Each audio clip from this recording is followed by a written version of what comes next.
आज के इस चर्चा में हम एक बेहद दिलचस्प और जीवन बदलने वाले विचार पर बात करने वाले हैं। हम सोनू शर्मा की उस शानदार प्रेजेंटेशन को डिकोड करेंगे जो हमें सिखाती है कि जब दुनिया हमारे खिलाफ हो तो हमें कैसा व्यवहार करना चाहिए। इसे लिक्विड मेटाफर कहा गया है। ये एक बहुत ही सरल लेकिन शक्तिशाली रूपक है जो हमें बताता है कि मौखिक दुर्व्यवहार और अपमान को कैसे संभाला जाए। तो चलिए बिना किसी देरी के इस मनोवैज्ञानिक रणनीति को गहराई से समझते हैं। तू फेल हो गया है, तू गधा है, तू कभी जिंदगी में कुछ कर नहीं पाएगा। जरा सोचिए, ये शब्द सुनने में कितने कठोर और चुभने वाले लगते हैं ना। अक्सर जीवन में हमें ऐसे भारी और मनोबल गिराने वाले अपमानों का सामना करना पड़ता है। जब कोई ऐसा कहता है तो वो सिर्फ कुछ शब्द नहीं होते, वो सीधा हमारी पहचान पर एक गहरा प्रहार होते हैं।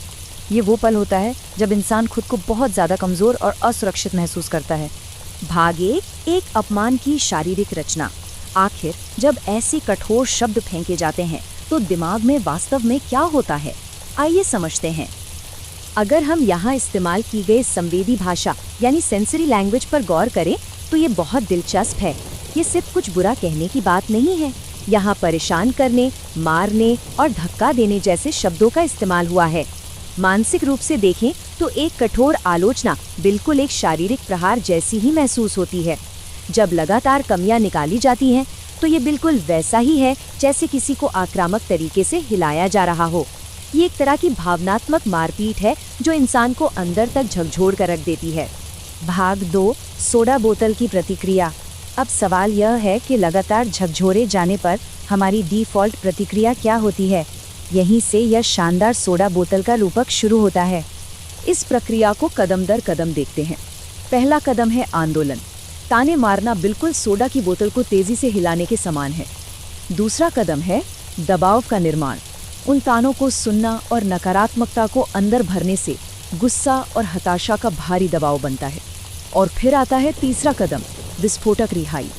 जैसे ही ढक्कन खुलता है यानी प्रतिक्रिया देने का जरा सा भी मौका मिलता है, एक बहुत ही तेज और खतरनाक विस्फोट होता है। और जब वो विस्फोट होता है तो वो कैसा दिखता है? प्रेजेंटेशन के शब्दों में कहें तो सांप की तरह फुफकार रहा है। ये कोई शांत या समझदारी भरी प्रतिक्रिया नहीं है, ये जहरीली है। क्रोध और कड़वाहट से भरी ये प्रतिक्रिया बहुत आक्रामक होती है और अंत में सिर्फ नुकसान ही पहुंचाती है। क्योंकि सच तो ये है कि प्रतिक्रियाशील व्यवहार खुद को नष्ट करता है, उकसाने वाले को नहीं। हिलाई गई सोडा की तरह फटने से सामने वाले का कोई नुकसान नहीं होता, बल्कि ये उन्हें सही साबित करता है। उन्हें लगता है कि उनके शब्दों में हमें कंट्रोल करने की ताकत है। इस विस्फोट से सिर्फ हमारी अपनी शांति छिन जाती है, सारी ऊर्जा उस एक पल के गुस्से में बह जाती है और अंत में केवल खालीपन बचता है। भाग 3, पानी का लचीलापन। अब जरा अपनी गति को धीमा करते हैं और इस नए, शांत और केंद्रित दृष्टिकोण को समझते हैं जिसे हमें अपने अंदर विकसित करना है। इन दोनों स्थितियों के बीच एक बहुत ही साफ अंतर है। एक तरफ हिलाई गई सोडा बोतल है जो पूरी तरह से बाहरी दबाव से संचालित होती है। इसका व्यवहार इस बात पर निर्भर करता है कि बाहरी ताकतों ने इसके साथ कैसा बर्ताव किया है। और दूसरी तरफ है शांत पानी, जो आंतरिक रूप से रचित, अप्रभावित और बिल्कुल शांत है। पानी इस बात पर निर्भर नहीं करता कि उसे कितना हिलाया गया है। ये आवेग में आकर फटने और एक स्थिर शांति के साथ जवाब देने के बीच का सबसे बड़ा अंतर है। अब सबसे हैरानी की बात देखिए, जब पानी पर वही परीक्षण किया जाता है तो उसे बिल्कुल उन्हीं अपमानों का सामना करना पड़ता है। उसे बिल्कुल उसी तरह से धक्का दिया जाता है और हिलाया जाता है और फिर उसे बिल्कुल उन्हीं परिस्थितियों में खोला जाता है। लेकिन नतीजे में बिल्कुल कोई बदलाव नहीं आता। ढक्कन खुलने पर पानी ना तो फुफकारता है और ना ही फटता है, वो बस अपनी जगह पर शांत और स्थिर रहता है। ये सच में अविश्वसनीय है। समान मात्रा में दुर्व्यवहार सहने के बावजूद उसकी पूर्ण स्थिरता बनी रहती है। तो इस शानदार परीक्षण के बाद एक बहुत ही महत्वपूर्ण सवाल हमारे सामने आता है, स्थिरता ही परम शक्ति क्यों है?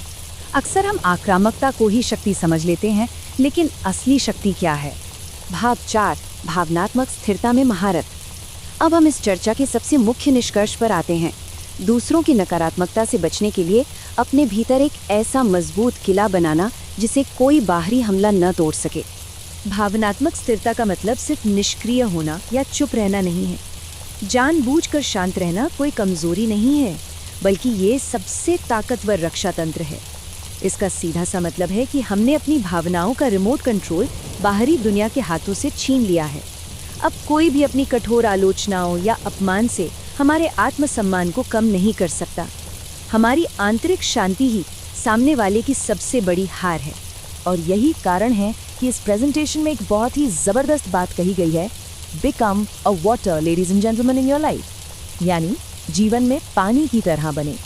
ये केवल एक सुझाव नहीं है, बल्कि जीवन को देखने का एक बिल्कुल नया नज़रिया है। पानी की प्रकृति को अपनाकर हम उस लचीलेपन को अपनाते हैं जो हर आकार में ढल सकता है, लेकिन अपना मूल स्वभाव कभी नहीं खोता। अंत में इस पूरी चर्चा का सार बस इतना सा है, भावनात्मक स्थिरता ही अंतिम और सबसे सटीक प्रतिक्रिया है। जब हम अपनी आंतरिक शांति बनाए रखते हैं तो हम वास्तव में हर उस व्यक्ति को बेअसर कर देते हैं जो हमें नीचा दिखाना चाहता है। सच्ची शक्ति चिल्लाने में नहीं, बल्कि पूरी तरह से अप्रभावित रहने में है।